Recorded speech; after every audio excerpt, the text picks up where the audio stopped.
Tonight on the 10 o'clock news, a very close call for two Gainesville police officers exposed to dangerous drugs on the job.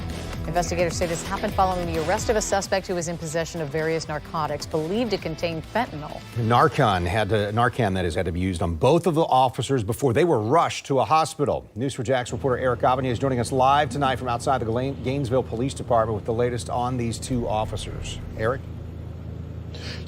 Yeah, Kent, both officers were released from the hospital earlier today, and now they are both at home relaxing and trying to recover. Now, their shift commander tells me that this was a very close call that could have ended tragically for both of those officers.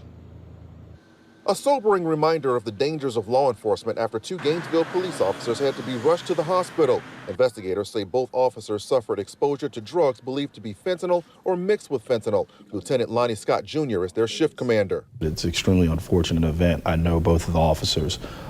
They work hard. They've been here a very long time. Investigators say it all started Sunday night at this Wawa convenience store on University Avenue, where the two officers were called to respond to a man accused of stealing, threatening people, and damaging store property. They eventually located the man 4 blocks away and took him into custody after a brief foot chase. Investigators say the man was in possession of various narcotics, including a white powdery substance. Shortly after 11:30, both officers were simultaneously experiencing serious medical problems similar to exposure to fentanyl.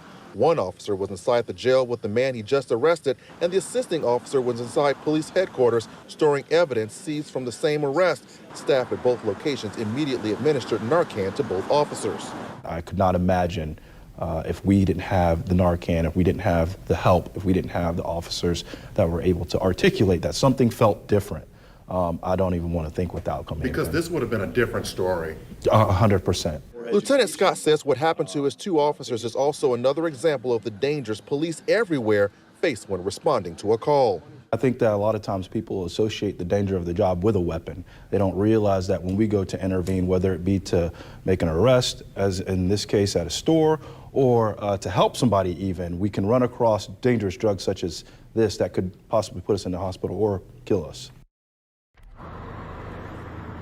Now, the man who was arrested was transported from the jail to the hospital where, according to investigators, he was combative and even attacked one of the nurses before being Baker acted. The drugs that were in his possession were sent off to a crime lab to be analyzed. Reporting live from outside Gainesville Police Headquarters, Eric Avanier, Channel 4, the local station. And Eric, the timing of this caught our attention. Has the police department acknowledged the fact that this incident happened just days before National Overdose Awareness Day? Kent, they have definitely acknowledged that. In fact, they said that this incident is an example of what the officers are seeing here in Gainesville on a weekly basis, especially when they show up at calls where people have either overdosed or have died from an overdose. In fact, they say they're seeing more frequent overdoses involving fentanyl here on the streets of Gainesville. All right, Eric Avanier reporting live from Gainesville tonight. Thank you.